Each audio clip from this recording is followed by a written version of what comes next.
The initial accusation arrived first, when you publicly characterized me as unqualified Maxine. Dan Bongino stood at the absolute center of the CNN studio stage in Los Angeles at 9 p.m. Eastern Time during prime viewing hours, surrounded by 300 individuals packed into a space meticulously designed for intense audience participation, with the crowd divided evenly into halves wearing red and blue, all of them prepared for confrontation, while cameras were positioned everywhere and the studio lights burned hot. Jake Tapper occupied the space between them, attempting to project an authority he clearly did not possess on this particular evening, because Bongino's voice carried that distinct quality of law enforcement, not necessarily loud nor aggressive, yet possessing an absolute tone that communicates the certainty of how the situation will conclude. You utilized the specific term unqualified to describe me, a former NYPD officer and former Secret Service agent who actually protected presidents, a man who worked for a living, yet you called me unqualified. Maxine Waters sat directly across from him, exuding confidence, a confidence constructed over 30 years in Congress and over decades of never facing genuine consequences resulting from a career of evading accountability for whatever actions she took, wearing that specific expression which seemed to communicate that she had dealt with far worse adversaries than him. However, the reality was that she had not dealt with anyone like him, and Bongino leaned forward just slightly to emphasize his point, stating that if she wished to discuss qualifications, they should indeed discuss qualifications, beginning with a discussion of her 30 years in Congress, during which her district progressively deteriorated. Let us discuss using your official position to secure a bailout for your husband's bank. And let us discuss the payment of over $1 million to your daughter from campaign funds. And let us discuss the reality of residing in a $6 million Beverly Hills mansion while representing the struggling community of South Central Los Angeles. He paused to let the statement breathe, while 300 people seemed to hold their breath in anticipation, suggesting they should discuss those specific topics. Waters shifted just slightly in her seat, but Bongino observed the movement because he possessed years of experience reading suspects and reading criminals and reading individuals who were preparing to fabricate a lie, so he perceived everything. Folks watching at home, he turned to address the camera directly. What you are about to witness is simple. 5 scandals, 5 clear examples of corruption, and 5 reasons why this woman should have faced prosecution years ago instead of occupying a seat in Congress. Bank bailouts, payments to her daughter, Beverly Hills mansions, and inciting violence represent 30 years of her conduct, and he turned back to Waters to declare that she is going to answer for all of it right here and right now, on camera, with absolutely no possibility of escape. The energy in the studio shifted, becoming electric and dangerous, as this was no longer a debate but rather an interrogation, and everyone present understood that reality. Bongino smiled, though it was not a friendly or warm expression, but rather the smile a police officer offers when he knows he possesses the evidence, when he knows the suspect is guilty, and when he knows the current interaction is merely a formality before the handcuffs are applied. If you have been waiting for someone to finally ask Maxine Waters the questions that nobody else is willing to ask, please share this and hit that button, because what I am about to present to you is not theory, and it is not opinion, but rather documented fact and evidence of the variety that sends individuals to prison. He picked up a folder, a thick folder containing documents and evidence and proof, signaling his readiness to proceed. Bongino did not waste time with any build-up, but rather launched an immediate attack, which is precisely how interrogations function. Let me explain something to you, Congresswoman. He emphasized the title in a manner that made it sound almost insulting, referencing the 2008 financial crisis, which she would remember as a time when banks were failing everywhere, including small banks and community banks that had served neighborhoods for generations, all of them dying and desperate. He started pacing with that radio host energy building as he described how Congress was deciding who lives and who dies, who receives taxpayer money, and who gets saved versus who gets abandoned, decisions of significant importance involving life and death for thousands of businesses and millions of jobs.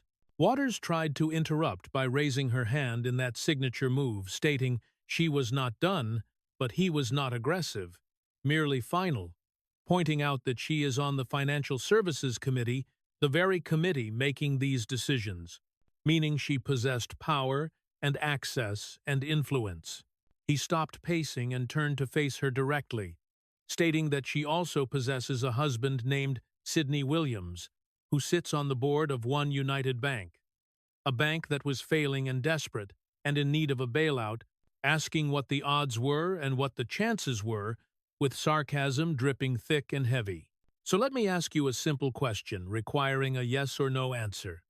Did you arrange a meeting between Treasury officials and One United Bank? Waters' hand went to her pearls in an unconscious gesture, which Bongino observed and noted as a tell, indicating she did not know she had one, as she claimed to have followed proper procedures, but he pointed out that was not a yes or no answer. He cut her off, not by yelling or being aggressive, but with pure police demeanor, asking again if she arranged the meeting yes or no, stating the situation required a yes or no answer. The studio went silent, completely silent, with 300 people and all the cameras and the crew stopping to wait and watch.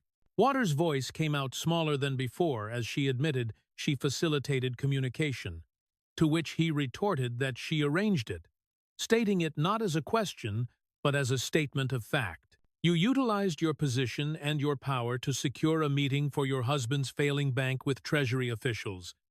And 1 week later, $12 million of taxpayer money. Your money, he pointed at the audience. Their money went to save her husband's bank.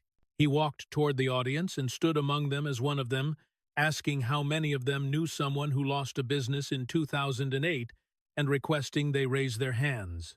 Hands started going up.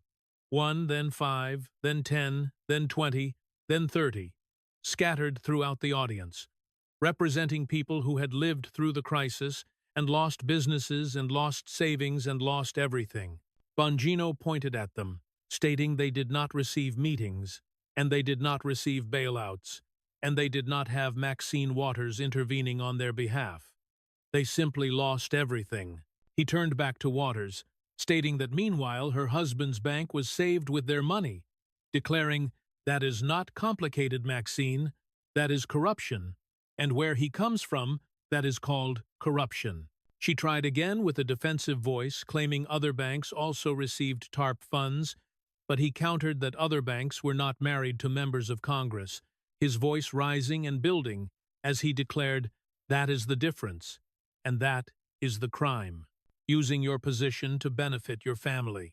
Waters tried her signature move again with her hand up and voice rising, stating she was reclaiming her time, but Bongino asserted she did not have time to reclaim and he was not backing down, becoming louder now and overwhelming her, as he declared the people of California have been waiting for answers for 15 years, and it is his time now, and she is going to answer. The studio erupted, not with applause or booing, but with noise, the sound of 300 people realizing they were watching something real and raw that never happens on television anymore. Jake Tapper tried to interject, asking if they could maintain order, but nobody was listening. Bongino produced documents and held them up, citing an ethics committee report, pointing out that her own ethics committee found that she intervened and found that her husband's bank benefited and found problems, documented problems, but asked if she knew what happened, answering that absolutely nothing happened. He walked back to center stage and stood in front of Waters, stating, "Let me break this down for everyone watching. Small banks across California and across America that served communities and employed people and helped families failed and received nothing and died." He paused to emphasize that one bank, one special bank where Maxine Waters' husband sat on the board, that bank received $12 million, And the person who arranged it and made it happen and used her congressional power to save her family's investment, he pointed at her, was the Beverly Hills Marxist, living in luxury while preaching about poverty and using your money to save her family's wealth. Waters could not maintain eye contact and looked down at her notes and at her hands and anywhere but at Bongino and anywhere but at the cameras and anywhere but at the 300 people watching her squirm. Bongino saw the break and the crack and the moment when the armor starts failing, stating that in his time in the Secret Service, they investigated financial crimes and corruption and bribery involving using one's position for personal gain, stating he had seen it and arrested people for it, and knew what it looked like. He leaned forward, getting closer to that interrogation room distance, declaring that this is it. This is corruption, documented and proven on the record.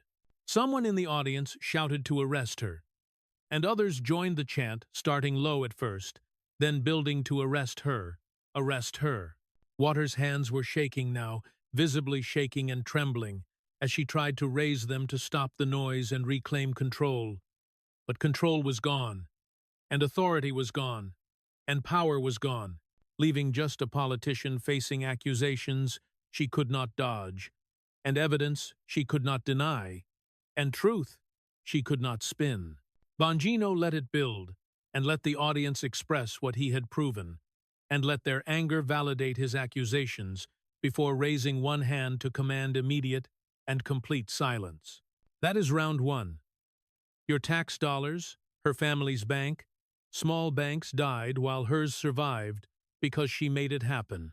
If you are angry about that and if you think Congress should not use your money to bail out their families, share this and comment to let everyone know because we are just getting started.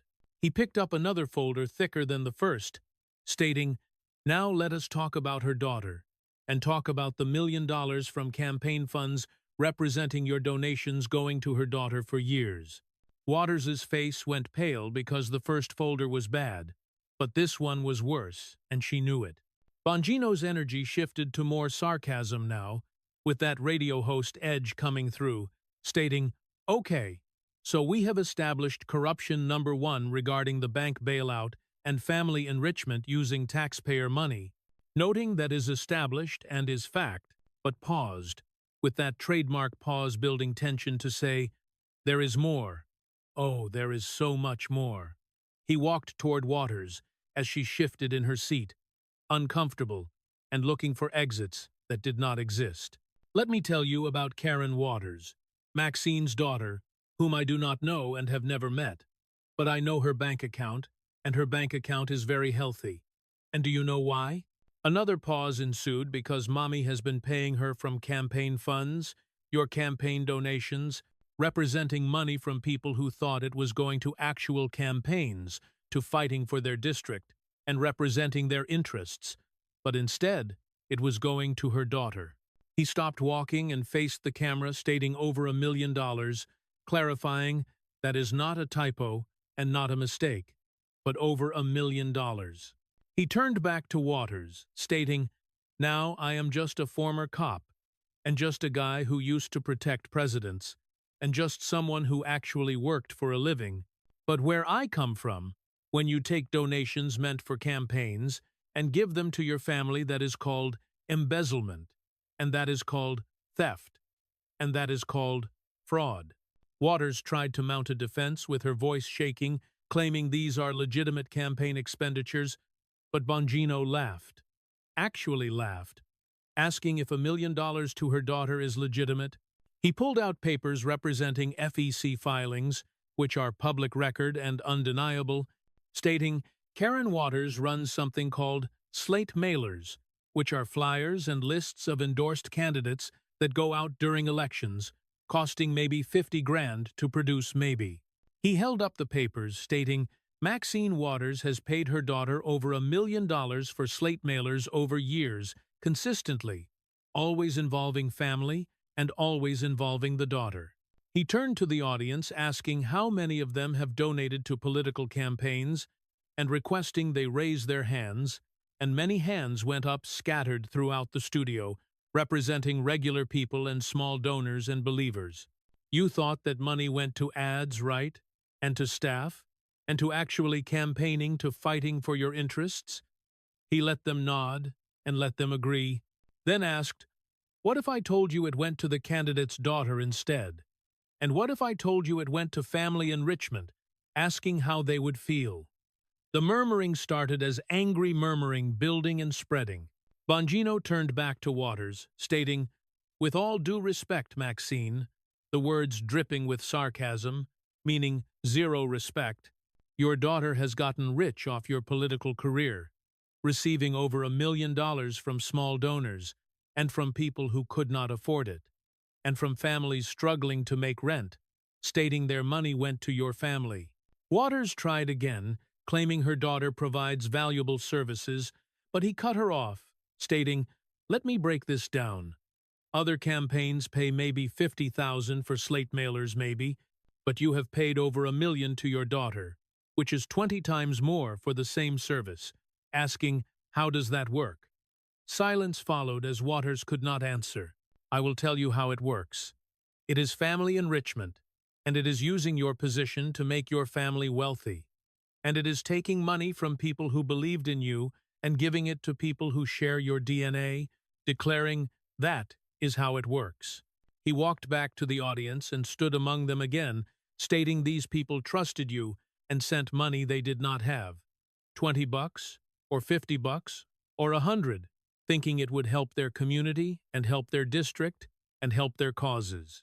He spun back to Waters fast and aggressive, stating instead it helped Karen Waters buy a house and buy a car and live a comfortable life on their money and on donations from people who struggle and work multiple jobs and clip coupons and worry about bills, his voice building to a crescendo as he declared, "While your daughter got rich, that is what their donations bought. Not representation and not advocacy and not change, just your daughter's bank account." The audience erupted, booing and shouting, asking to give it back and calling it refund fraud. Waters' hands went to her face, covering and hiding in that defensive gesture and that guilty gesture, which Bongino saw and knew what it meant. "In the Secret Service, we investigated financial crimes and money laundering and embezzlement and fraud," stating, "I have seen it all, and you know what this is."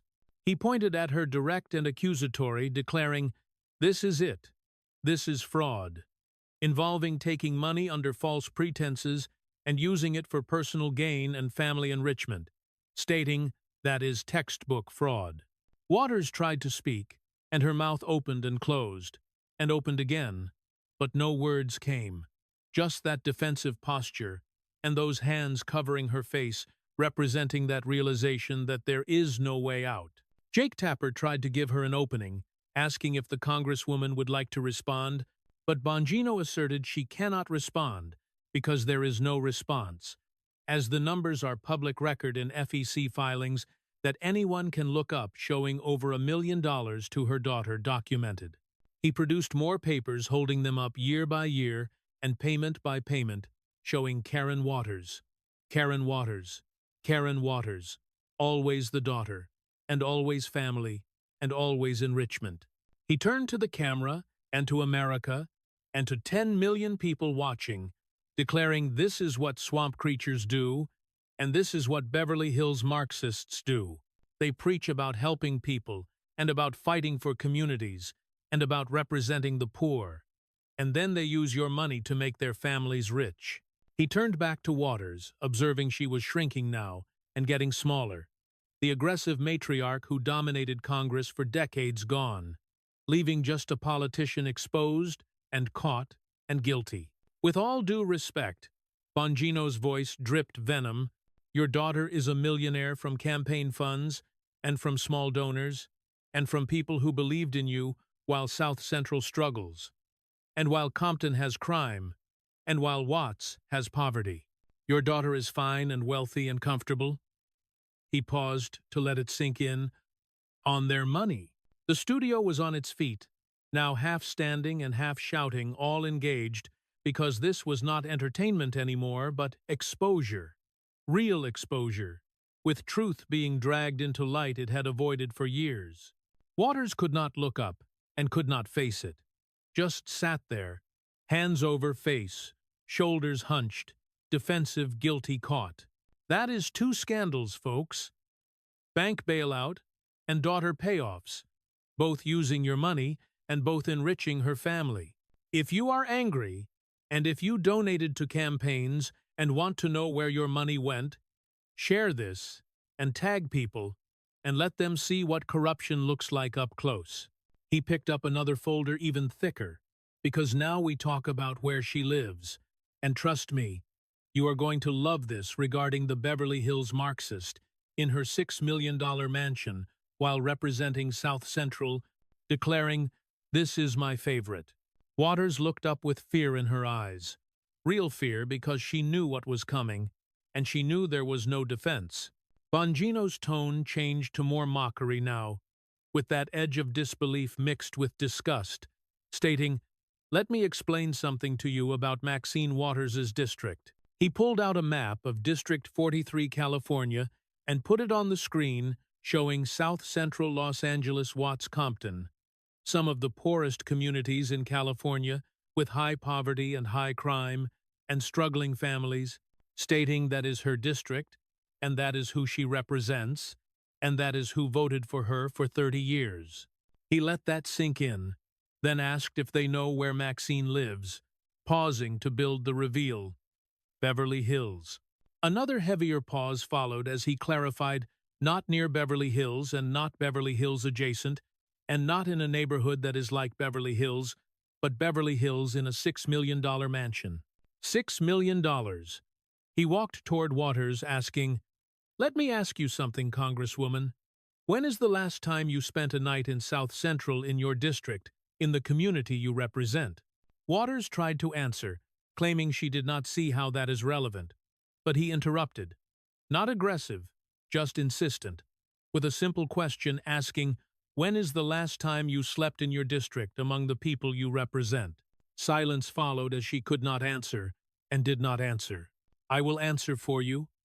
Never, or close enough to never, that it does not matter, because you don't live there. You live in Beverly Hills in a mansion in luxury, far away from the poverty you preach about, and far away from the crime you ignore, and far away from the people you claim to represent." He turned to the audience and to the cameras, stating, "Let me break this down. When I was NYPD, I lived in Brooklyn, near the people I served, because that is what cops do, and that is what public servants do. They live with the people, not away from them." Back to Waters. "But you represent South Central from Beverly Hills, and you advocate for the poor from a mansion, and you lecture about inequality while living in the top 1%. Waters tried deflection, claiming many representatives live outside their districts, but his voice rose with that intensity building, stating, "Many representatives don't spend 30 years preaching about poverty while accumulating millions, and many representatives don't lecture about oppression from $6 million mansions." He walked among the audience again, asking how many of them live in the area they work in, or grew up in, or serve. And most hands went up because normal people do that. Normal people live near their work, and near their community, and near the people they serve. But Maxine is not normal. She is special and elite. And Beverly Hills, the sarcasm thick enough to choke on. "Let me explain something." He walked back to center stage. Her constituents in South Central possess an average income of $30,000 a year, and her constituents in Compton are struggling with crime and poverty and failing schools, and her constituents in Watts face some of the hardest circumstances in America. He pointed at Waters, stating, "And their congresswoman lives in a $6 million mansion in Beverly Hills, where the average home price is $4 million, and where she is surrounded by wealth and luxury, by everything her constituents don't have." Waters tried anger, raising her voice that worked before claiming she has dedicated her life to. "To what?" Bongino exploded, not controlled anymore, but raw, stating to getting rich, and to accumulating wealth, and to living in luxury, while your district suffers, declaring that is what you dedicated your life to. He faced the cameras stating the people of California are watching, and South Central is watching, and Compton is watching, and Watts is watching. And they want to know why does their congresswoman live in Beverly Hills, and why doesn't she live near them? And why doesn't she live with them? Back to Waters. Quieter now and more dangerous because you are not one of them, and you never were. You used them, and you used their votes, and you used their trust, and you used their poverty as a platform to get rich. And now you live in Beverly Hills while they are still in South Central, and still struggling, and still poor, and still ice, waiting for the help that never comes. He produced property records, putting them on screen, showing her mansion images of luxury and wealth, then images of South Central poverty and struggle and crime side by side. The contrast devastating. $6 million for her versus $30,000 a year for them, declaring that is representation, and that is advocacy, and that is fighting for the people. The audience was getting louder and angrier because this wasn't abstract anymore, but visual and proof, undeniable, obvious, damning. With all due respect, Maxine, the phrase had become his weapon, his recurring jab. You are worth millions upon millions while your district struggles and while your constituents live in poverty. And while families in South Central worry about making rent, you are in Beverly Hills, safe, secure, wealthy. Waters couldn't look at him, and couldn't face the cameras, and couldn't maintain any composure. Just sat there shrinking and getting smaller, the matriarch becoming the accused. That is called hypocrisy where I come from, and that is called fraud. And that is called using people, taking their votes, taking their trust, taking their support, and giving them nothing in return except more of the same poverty they have, always had. He walked toward her one more time, stating, "You know what kills me? What really kills me is not that you are rich, because good for you, America, rewards success, but it is that you are rich while preaching against wealth, and you are living in luxury while attacking luxury, and you are part of the elite while claiming to fight the elite." His voice dropped to that cop intensity, declaring, "You are a fraud, a Beverly Hills Marxist, living the life you claim to oppose and benefiting from the system you claim to fight, and getting rich off the people you claim to help." The studio erupted in a standing ovation, not for Bongino, but for truth, for exposure, for finally seeing what everyone suspected, but nobody proved. Waters put her head down, couldn't watch, couldn't listen, just there present, but broken. The aggressive politician who started this confrontation, gone, destroyed, exposed. That is 3 scandals: bank bailout, daughter payoffs, Beverly Hills mansion, all while representing South Central, all while claiming to fight for the poor, all while getting rich off their trust. He opened another folder, this one darker and more serious, stating, "But now we talk about violence, about incitement, about her calling for people to harass government officials, about real people getting threatened, getting attacked, getting hurt because of her words." His voice changed, getting harder with that Secret Service edge, stating, "This one is personal because I spent my career protecting people, and she spent her career putting people in danger." Waters looked up with eyes wide, terrified, because this one was on video involving her words, her face, her voice, undeniable. Bongino's entire demeanor shifted, as this wasn't sarcasm anymore, and this wasn't mockery. This was cop, real cop, angry cop, protective cop. "Let me explain something to you." His voice quieter, colder, more dangerous than any shouting. "In the Secret Service, our job was simple: protect the president." Stating that was our mission, that was our purpose. He walked slowly toward Waters, stating, "And you called for the exact opposite. You called for harassment, for confrontation, for violence. He stopped and pulled out a tablet with video queued up from June 2018 Los Angeles, saying, "You are at a rally, and you say this." He played it, showing her voice, her face, her words on screen undeniable. If you see anybody from that cabinet in a restaurant, in a department store, at a gasoline station, you get out, and you create a crowd, and you push back on them. He paused the video to let those words hang there. Create a crowd, and push back on them. He repeated it slowly, stating, "Those are your words, Maxine, not taken out of context, not edited your words on video, telling people to harass government officials." He walked among the audience, stating, "Let me break this down for everyone. Create a crowd, that is mob action. Push back, that is physical confrontation." She is not talking about peaceful protest. She is talking about harassment, about intimidation, about making people afraid. Back to Waters.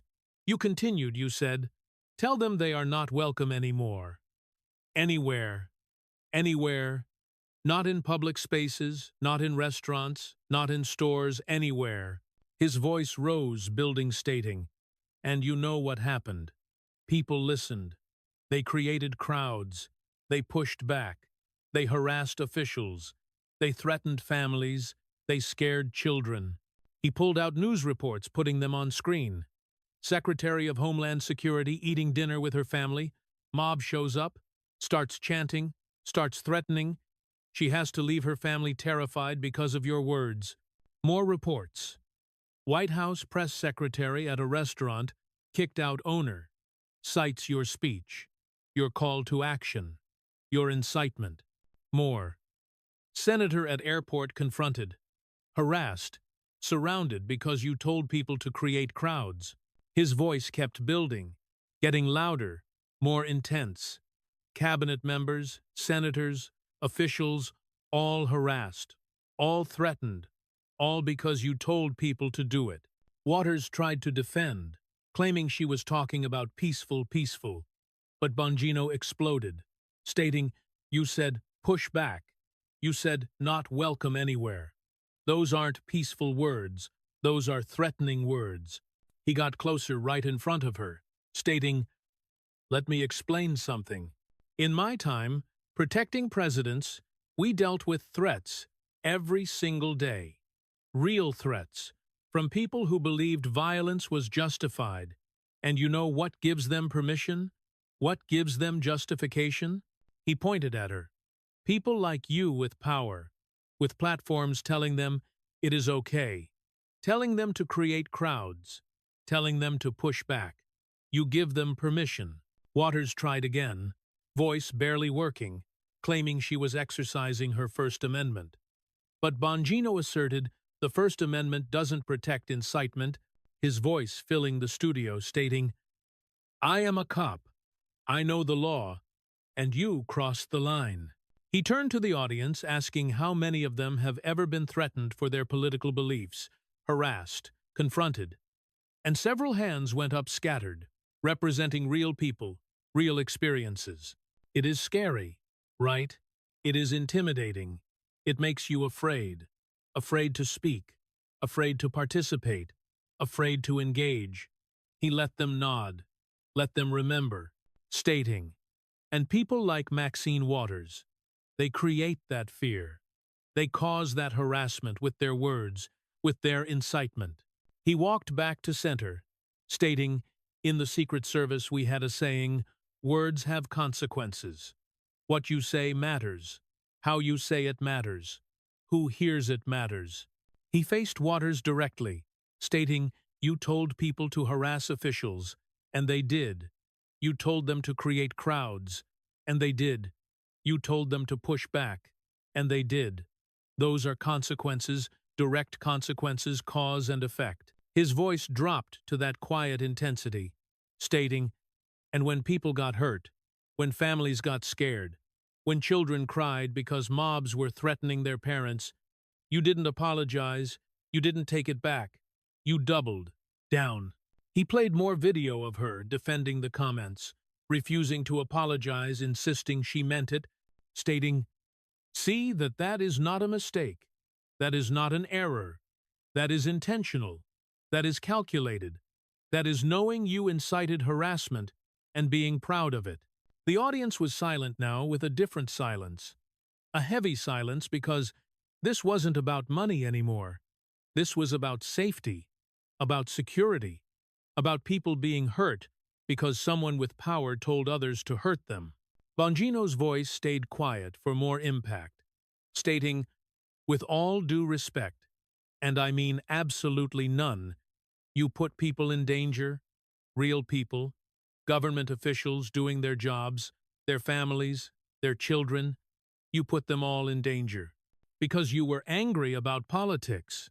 Waters was crying now, openly crying. Not remorse tears, but caught tears, guilty tears, the tears of someone who knows they crossed a line and got caught. "Let me explain what that makes you." He moved closer. "In my time as a cop, we arrested people who incited violence, who called for harassment, who put others in danger. We didn't give them a pass because they were angry. We didn't excuse it because they had political disagreements. We arrested them." He pointed at her, stating, "You should have been arrested. What you did is a crime incitement. It is on the books. It is prosecutable. But you are in Congress, so you got away with it." His voice rose again, stating, "But the people, don't forget the people. Remember, restaurant workers remember being put in danger. Officials remember being harassed. Families remember being threatened. All because you told people to do it." The audience erupted. Not cheering, not booing, just anger. Raw anger. The sound of people realizing that someone with power had abused it, had put regular people in danger, had incited violence, and faced no consequences. Waters couldn't look up, couldn't face it. Hands over face. Crying broken. The aggressive matriarch completely gone. Just scared. Politician knowing she's exposed. That is 4 scandals, folks. Bank bailout, daughter payoffs, Beverly Hills mansion, inciting violence, all documented, all proven, all on the record. If you have ever been threatened for your politics, if you know anyone who has been harassed, share this. Let people see what happens when powerful people call for violence. He picked up the final folder, the thickest one, stating, "But we are not done because now we talk about 30 years. 3 decades of Maxine Waters. 3 decades of corruption. 3 decades of getting rich. While her district got poorer, this is the summary. This is the total picture. This is the knockout." Waters looked up with eyes, red, face wet, terrified, because she knew 30 years of everything all coming out all at once, with no escape. Bongino looked tired. Not actually tired, performatively tired. That exhaustion of seeing too much corruption, too much fraud, too much getting away with it. 30 years, he said it quietly. Let it hang there. Maxine Waters has been in Congress for 30 years, since 1991, when George H.W. Bush was president, and the Soviet Union still existed, and the internet was brand new 30 years ago. He walked slowly, deliberately, stating, "You know what South Central looked like 30 years ago? Poor, high crime, struggling schools, failing infrastructure problems everywhere." Pause. "You know what South Central looks like now, 30 years later, after 3 decades of Maxine Waters representing them?" Final pause. Devastating pause. Exactly the same. Actually worse poverty, higher crime, higher schools still failing, infrastructure still crumbling. Every metric worse or the same, but never better. He faced Waters, stating, "But you know what did get better? Your bank account, your house, your daughter's bank account. Those got better. South Central still waiting." She couldn't respond, just sat there crying, broken, finished. "Let me break this down." He pulled out statistics, put them on screen. 30 years ago, South Central had these poverty rates, these crime rates, these unemployment rates. Numbers appeared today. Same rates, Higher rates, worse rates, more numbers. 30 years ago, Maxine Waters was worth maybe $1 million comfortable today. Multiple millions. Mansion daughter, enriched family wealthy. The contrast stark, damning, obvious. In my time protecting presidents, I saw a lot of politicians. Good ones, bad ones, corrupt ones. But this, he gestured at the screens, at the data. This is special. This is someone who got elected to help people and instead helped herself for 3 decades. He walked toward Waters, stating, "You have had 30 years. 30 years to make a difference, 30 years to help, 30 years to serve. And what do your constituents have to show for it?" He waited. Let her try to answer. She couldn't. Nothing. They have nothing. Same poverty, same crime, same struggling, same waiting for help that never comes. 30 years, zero progress for them. His voice rose, stating, "But for you, 30 years of success of wealth, accumulation of family enrichment, of living better while they live the same or worse." He turned to cameras, stating, "The people of California are watching. South Central is watching. And they want answers after 30 years of Maxine Waters. What has changed, what has improved, what has gotten better?" Back to Waters, nothing. The answer is nothing. Your district has waited 30 years. 30 years and gotten nothing, while you have gotten everything. He pulled out more documents, more evidence bank, scandal daughter payments, Beverly Hills mansion, ethics investigations, financial irregularities, incitement, all of it over 30 years. It is not one mistake. It is not one bad decision. It is a pattern. His voice got harder, that prosecutor tone. 30 years of using public office for private gain, that is the pattern. That is the career. That is the legacy. He walked to center stage, stood under the lights, stating, "With all due respect, Maxine and we have established, none. You have had an entire career to help people, to serve, to make a difference, and instead, you made yourself rich, made your family comfortable, made your daughter a millionaire." He pointed at her, stating, "While South Central struggled, while Compton suffered, while Watts waited, they got nothing. You got everything. That is not public service, that is theft, that is corruption, that is using people for personal gain." The studio was on its feet. All of them, 300 people standing, some applauding, some silent, all witnessing the destruction of someone who had held power for 3 decades and abused it every single day. Waters had her head down, completely down, shoulders shaking, crying, not trying to defend anymore, not trying to spin, just broken, destroyed, exposed after 30 years of getting away with it. That is it, folks. 5 scandals, 5 rounds, bank bailout using your money, daughter payments from your donations, Beverly Hills mansion while representing poverty, inciting violence that hurt real people, 30 years of corruption, getting rich, while her district suffered. He faced the main camera, direct address to America, stating, "This is what the swamp looks like. This is what corruption looks like. This is what happens when someone gets power and never faces consequences for 30 years. Until now, until tonight." Pause, let it breathe, share this everywhere, subscribe, comment, tell everyone you know, because corruption doesn't expose itself. Someone has to do it. Someone has to ask the questions. Someone has to demand answers. And tonight, someone did. The audience erupted, standing ovation, thunder applause. Not for Bongino, for truth, for exposure, for accountability, finally arriving after 3 decades.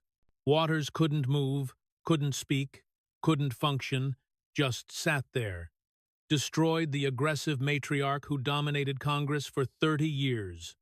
Gone, just broken politician facing consequences she had avoided for an entire career. Jake Tapper tried to wrap up. "We should thank our But nobody was listening. The show was over. The exposure complete. The damage done. Waters broken. Bongino victorious, America watching, and nobody would forget what they had just seen. The Beverly Hills Marxist finally exposed after 30 years on live television in front of 10 million people. With no escape, no spin, no way out. Justice. Real justice. The kind that happens when someone finally asks the right questions, when evidence finally gets shown, when truth finally matters more than power. The video went viral before the credits finished rolling. 20 million views in the first hour, 50 million by morning, 100 million by end of week. Maxine exposed trending worldwide. Beverly Hills Marxist. Becoming permanent nickname.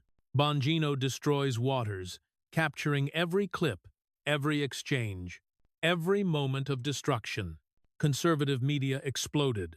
Fox News ran the confrontation on loop. Hannity devoted entire show to analysis. Tucker Carlson called it the most devastating political takedown in television history. Laura Ingraham played the bank. Section 5. Times the ratings were massive. Record-breaking. Historic. Liberal media tried to defend her. Couldn't the evidence was too clear? The corruption too obvious? CNN ran segments about controversial moments, but their own studio had hosted the destruction. MSNBC tried focusing on Bongino's tone instead of Waters. Crimes didn't work by evening even. They had moved on, left her to drown alone. Waters' office stopped answering phones immediately. Voicemail full within an hour, system crashed by midnight. Overwhelmed by constituents demanding answers, demanding resignation, demanding she finally face consequences. Her staff quit mass exodus. Nobody wanted the association, chief of staff gone, by morning press secretary by afternoon, legislative director by evening. Within 48 hours, 3 people left, running her entire operation. Everyone else fled. Resumes circulating, looking for any work that wasn't connected to Maxine Waters. The squad, silent. Not one tweet of support, not one statement of solidarity, not one public appearance. Together, Omar posted something about unity without naming Waters. Tlaib went dark. AOC retweeted environmental news. Presley deleted social media apps. The Progressive Alliance was fake. Always had been. Now, everyone knew. Nancy Pelosi's office released one sentence. The Congresswoman must address these serious allegations. Translation: you are on your own. Figure it out. Good luck. You will need it. Democratic leadership privately discussed options committee, removals, censure, expulsion. Waters had been protected for decades, but protection has limits, and she had exceeded them. Within days, 3 different ethics complaints were filed, all citing the same evidence Bongino presented. Bank bailout, daughter payments, financial irregularities. The complaints, formal official public. The House Ethics Committee announced investigation, formal investigation, no choice after that exposure, after that evidence, after 10 million people watched corruption explained in detail on live television. Primary challenger announced within hours, didn't wait, struck. While Waters was wounded. Not another progressive. A moderate. A reformer. Someone from South Central. Actually from the district. Actually living there. Actually representing the people. His slogan, South Central deserves better, his first ad. Clips from the debate. Waters Mansion versus South Central poverty. Her daughter's payments versus constituent struggles. Her 30-year record versus 30 years of no progress. The contrast, devastating. Fundraising exploded, 2 million in first week. All small donors, $5, $10, 20 people who had waited 30 years for someone to challenge her. For someone to finally say what everyone knew, what everyone saw, what everyone suffered under polling. Showed him leading by 15 points. Within 2 weeks, by 20 points, by end of month. the lead growing. As more people watched the debate, as more people learned the truth, as more people realized they had been used for 30 years. Campaign donors demanded refunds, thousands of them. People who had given to Waters over the years, whose money went to her daughter, who wanted it back, wanted justice, wanted accountability. Her campaign tried damage control, issued statements, called it partisan attacks, called it racism, called it sexism. None of it worked. The evidence was public record. The proof was undeniable. The corruption was obvious. Waters' deleted social media apps couldn't handle the comments, the mockery, the truth. Millions of posts, all brutal, all accurate, all permanent. She hadn't appeared publicly since the debate. 3 weeks of silence. No statements. No interviews. No town halls, just hiding in Beverly Hills, in her mansion away from the district, away from the people, away from accountability. Her approval rating collapsed 68% to 29% in weeks. The fastest political implosion in California history. Polling showed her losing primary by 35 points to literally anyone, to any challenger, to any option other than Maxine Waters. South Central community leaders called for resignation. Formal statement. Public, brutal. She used our poverty to get rich. She used our votes to get power. She used our trust to enrich her family. For 30 years, we demand she resign. We demand someone who actually represents us, who actually lives with us, who actually cares about us. The statement echoed, shared, retweeted, posted everywhere by everyone. The community she had represented for 30 years turned against her finally, completely, permanently. Beverly Hills neighbors stayed quiet.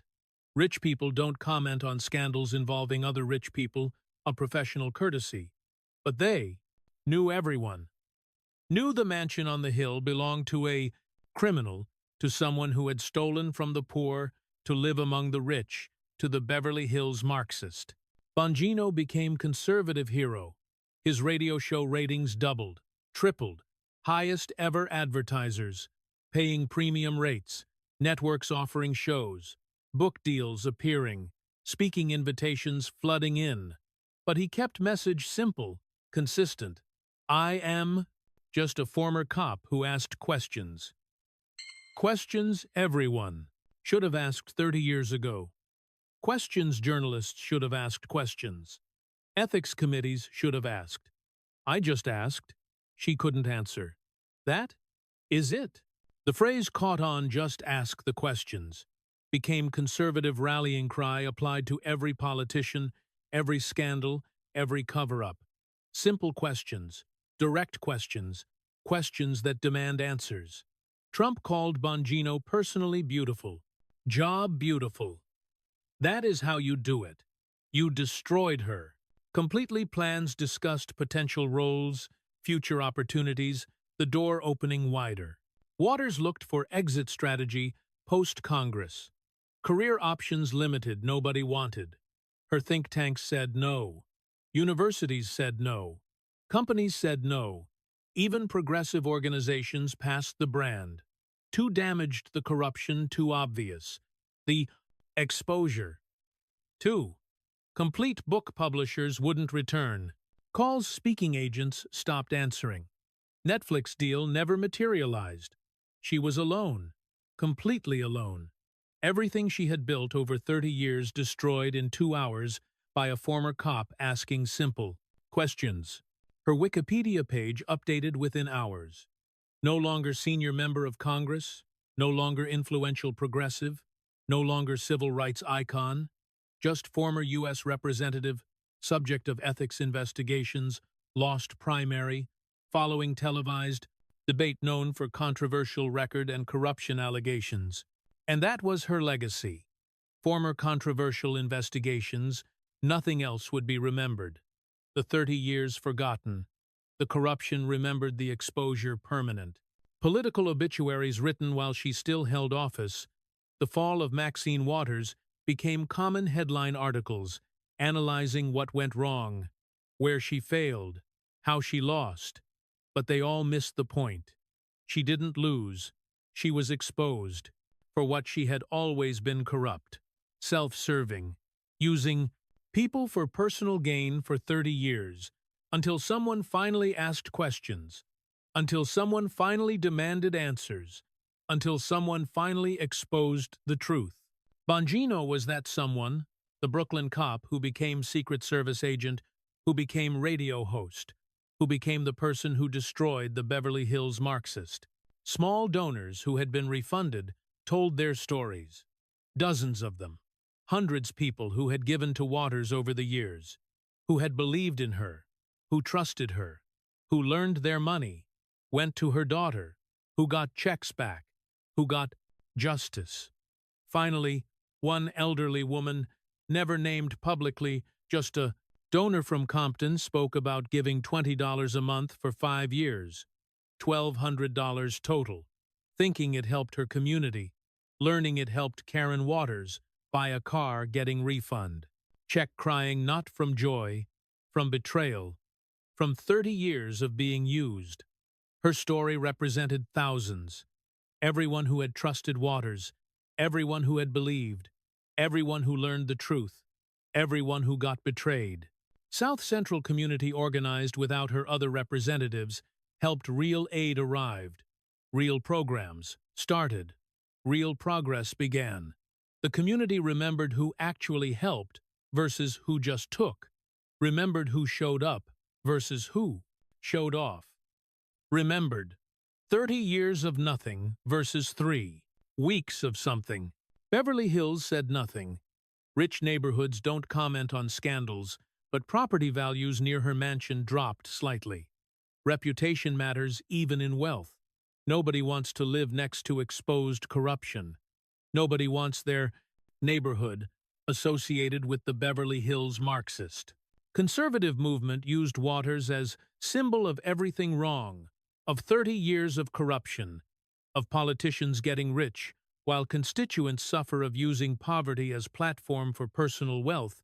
She became the example, the warning, proof of everything they had always said. Bongino used victory as launching point. Bigger shows, bigger platforms, bigger audience. The guy who destroyed Maxine Waters, the cop who caught the criminal, the investigator who exposed corruption. That was his brand. Now, that was his power. He stayed consistent. I just asked questions, simple. Questions, direct questions. Questions based on evidence, based on public records, based on facts. She couldn't answer them. That is not my fault. That is hers. And he was right. The questions were simple. The evidence was public.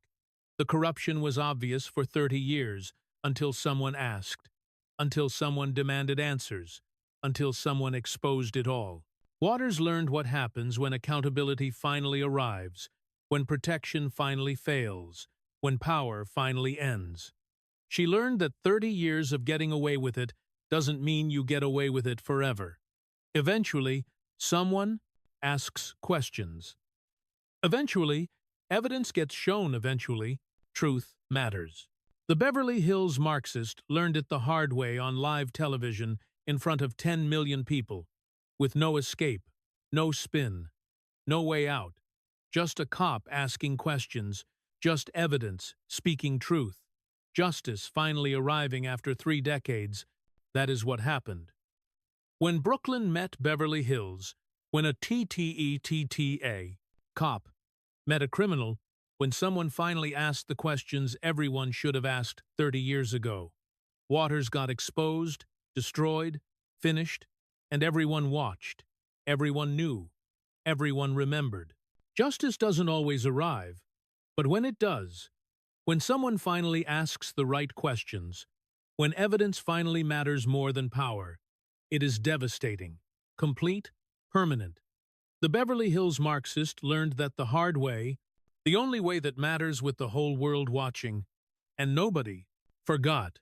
Folks, if watching Dan Bongino destroy Maxine Waters with simple questions gave you even a fraction of the satisfaction it gave, those small donors who got refunds Hit that like button right now. Share this. Send it to everyone because this is what accountability looks like when someone finally demands. It let people see what happens when a former cop asks the questions journalists should have asked 30 years ago, when evidence matters more than power, when corruption finally faces consequences. Comment below. Should Waters face prosecution? Should other politicians be investigated the same way? Who should be exposed next? Because America is watching, South Central is watching, and we are not forgetting subscribe, because there are plenty more where she came from. Bernie AOC, the squad all hiding, similar contradictions, all living similar lies, all waiting for someone to ask simple questions they can't answer. This is just the beginning. Dan Bongino showed how it is done. Ask questions, demand answers, show evidence. Let corruption expose itself. That is what we deliver every time. No exceptions, no excuses, just questions, just evidence, just truth. See you in the next one, and trust me, it is going to be even better. Because justice doesn't sleep, truth doesn't stop, and neither do we. He raised his hand and began to count on his fingers, methodically, deliberately, ensuring that every viewer in the hall and every listener at home could follow the indictment. 1. You lied about your trial experience to get elected district attorney, building your entire political career on an inflated resume that did not exist. 2. You failed at the most basic duties of a prosecutor, allowing 1,047 cases to be dismissed because you refused to implement a policy for handling evidence. 3. You placed your personal philosophy above justice for a murdered police officer, Isaac Espinoza, even when your own party begged you to do the right thing. 4. You defended prosecutorial misconduct. You defended the use of fraudulent documents to keep a man in prison. You defended the indefensible. 5. You laughed at a man you helped to wrongfully convict, a man who was stabbed in prison while innocent. His voice dropped, becoming devastatingly final, a whisper that roared. And through it all, through every failure, through every destroyed life, you never admitted a mistake. You never took responsibility. You just laughed. He held a long pause, the longest silence of the night, letting the weight of the evening crash down upon her. Were you a good prosecutor? Silence filled the room. Or did you just play one on TV? Harris opened her mouth to speak, but nothing came out. The air seemed to have left her lungs. She tried again, stammering, I, but silence swallowed her words. A third attempt, but nothing followed. One final, desperate try, I stand by. But she couldn't even finish that sentence. It trailed off into the void of her own record. Finally, she simply shook her head, not denying the charges, not confirming them, just broken by them. She couldn't answer. She wouldn't answer. And most importantly, the entire country saw that she couldn't answer. Vice President Harris? The moderator asked, his voice almost sympathetic, sensing the total collapse occurring on stage. 10 seconds of excruciating silence followed. 10 seconds of nothing but the sound of her shaky, uneven breathing over the microphone, sounding as if she were on the verge of tears. We will move to closing statements, the moderator stammered, trying to mercy kill the segment. But Vance had one final line, the epitaph of her campaign. He delivered it quietly, but it echoed through the history of political debate. No need, sir. She just gave hers. Silence is an answer. The right side of the hall erupted in a spontaneous standing ovation. Police officers in attendance stood and saluted, a gesture not directed at Harris, but toward the memory of Isaac Espinoza, toward the vindication of Jamal Truelove, and toward the accountability that had been missing for 2 decades. The left side of the hall sat in stunned, paralyzed silence.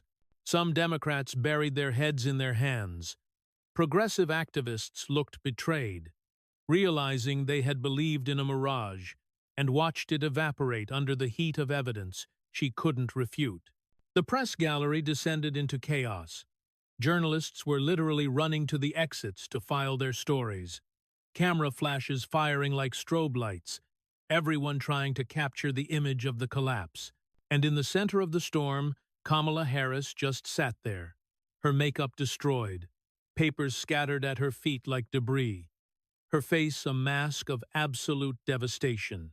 The confident prosecutor, who had started the night by attacking a working-class veteran, had vanished, and in her place sat someone who had been systematically, methodically, and completely demolished by the truth. The debate ended, but for Kamala Harris, the destruction was only beginning. The video clips hit social media before the candidates even left the stage. Within 12 hours, the debate footage had been viewed 89 million times. Within 24 hours, the hashtags number Kamala exposed and number were you a good prosecutor were trending number 1 and number 2 worldwide. The specific clip of her laughing after Vance mentioned Jamal Truelove, that moment of inappropriate, callous response at the worst possible time, accumulated 47 million views on its own. The media was forced to cover it. Even outlets traditionally sympathetic to Harris couldn't ignore the documented court evidence Vance had presented. CNN led their morning broadcast with the headline, "Vance presents documented court records in devastating debate performance." MSNBC struggled through a segment titled, "Questions about Harris's prosecutorial record require answers." The New York Times ran a front-page story, "Harris's prosecutorial past under new scrutiny." The Washington Post admitted, "Court records complicate Harris' narrative." But the progressive outlets that had championed Harris for years fell into complete silence.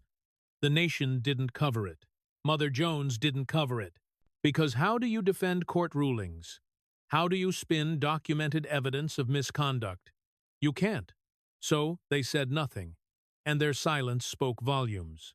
The polls told the story in brutal, unforgiving numbers. Within 48 hours, Harris's favorability ratings dropped 23 points, a statistical freefall. In Pennsylvania, she was down 11 points. In Wisconsin, down 9. Michigan, down 12. Arizona, down 8. Among working-class white voters, she dropped 31 points. Among families with police union members, she plummeted 44 points. But the most stunning shift was the flip among criminal justice reform advocates. The very people who should have been her base turned against her with fury. The ACLU issued a carefully worded but damning statement. All prosecutors must be held accountable for misconduct, regardless of position or party. The Innocence Project tweeted about the tragedy of wrongful convictions, demanding answers, an obvious and pointed subtweet directed at the vice president. A prominent Black Lives Matter activist went on CNN and said the words that would echo through the remainder of the campaign. She laughed at a wrongfully convicted black man. She laughed, and she wants us to vote for her? Prosecutors around the country distanced themselves from her with remarkable speed. The Philadelphia District Attorney issued a statement clarifying, "That is not how we operate in this office." The Los Angeles District Attorney was even more direct. Defending fraudulent documents is indefensible under any circumstance. But the real devastation came from the political establishment itself. The people who should have circled the wagons instead created careful, deliberate distance. The next morning, California Governor Gavin Newsom tweeted, "Accountability and prosecution is essential for justice, no exceptions." He didn't mention Harris's name, and that omission was more damning than any direct criticism could have been. Nancy Pelosi issued a statement. "Court findings must be respected. The justice system has spoken clearly." Again, no mention of Harris. She had become toxic. Chuck Schumer's statement was another obvious subtweet. "We must always defend the rights of the wrongfully convicted and hold accountable those who failed them." Everyone knew who he was talking about, and Barack Obama maintained complete silence. The most powerful Democrat in the country said, Absolutely nothing. Wouldn't touch the topic. And his silence was deafening. Even President Biden, forced to comment by shouting reporters, gave the barest of defenses. Public servants must stand by their records and be accountable to the people. Behind the scenes, staff leaked that he was privately furious about the damage she had inflicted on the ticket. The campaign itself was imploding. Donations didn't just drop, they crashed into the floor. Day 1, after the debate, contributions were down 67%. Day 2, down 81%. Day 3, down 89%. Major donors weren't just stopping their checks. They were demanding refunds. A prominent Silicon Valley donor, someone who had given $6 million to the campaign, went on CNN and said the words that went instantly viral. "I gave $6 million to someone who lied about her record. I want it back." She lied. She lied to get elected. And she lied to us. The campaign staff began to desert the sinking ship. 3 senior staffers resigned with a joint statement, citing their inability to, in good conscience, defend documented prosecutorial misconduct. 2 more quit the next day. The campaign manager was actively looking for an exit strategy, and the leaks to the press painted a devastating picture of a candidate in denial. She won't admit she made mistakes. She won't apologize. She just keeps deflecting and making that horrible laugh. 7 campaign events were canceled within 72 hours. The official explanation was scheduling conflicts, but everyone knew the truth. They couldn't face the crowds.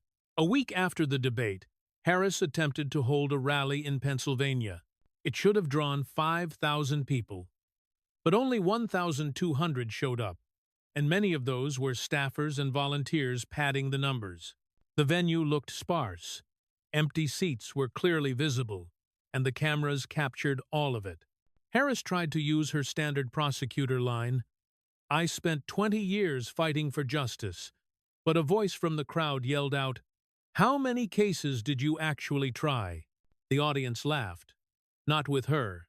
At her again. Another voice screamed, "You laughed at Jamal!" Harris froze at the podium, tried to continue, but more voices joined in. "You're a fraud!" Security had to escort one particularly vocal heckler out, but the damage was done. The cameras had caught everything. The confident prosecutor couldn't even control her own rally. The working-class revolt was perhaps the most painful blow for a campaign that had tried to position Harris as a champion of regular Americans. A United Auto Workers member interviewed by local news said it plainly. She mocked JD Vance for being poor, for being honest about where he came from. And then we find out she's the liar. She inflated her resume. That's elite hypocrisy right there, plain as day. The Teamsters made history by endorsing Vance, the first time they had endorsed a Republican presidential candidate in 40 years. Their statement was simple and crushing. "We trust the Marine who told the truth about his background, not the prosecutor who couldn't tell the truth about hers." Police unions across the country revolted. The National Fraternal Order of Police issued a statement that was devastating in its simplicity. Officer Isaac Espinoza deserved justice. His widow deserved justice. She chose her personal philosophy over justice. We remember. We will never forget. Police union donations to Harris's campaign dropped to $0. Police union donations to Vance went up 340%. Even the National District Attorneys Association held an emergency meeting and released a statement that cut deep. She does not represent us or our values. Competence, integrity, and accountability matter. The courts have spoken, and we must listen. The contrast between the two campaigns became stark and undeniable. While Harris was canceling events and hiding from the press, JD Vance was everywhere. His rallies were packed, standing room only. His message was simple and devastating in its authenticity. At a rally in Cincinnati, someone asked him about the debate. His answer was characteristically direct. "I asked about her record. Her actual record. not the one she made up for campaign mailers. The Marine Corps taught me something simple. Your record is your record. You don't lie about it. You don't hide from it. You own it. He paused, and the crowd of 7,000 people hung on every word. She couldn't defend her record, and that tells you everything you need to know about whether she should be trusted with the highest office in the land. The crowd erupted in a standing ovation. They chanted, "Tell the truth! Tell the truth!"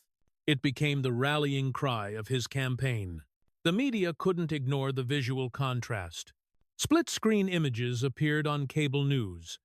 On the left, Harris's half-empty rally with protesters outside, holding photos of Jamal Trulove and signs reading, "Justice for Jamal."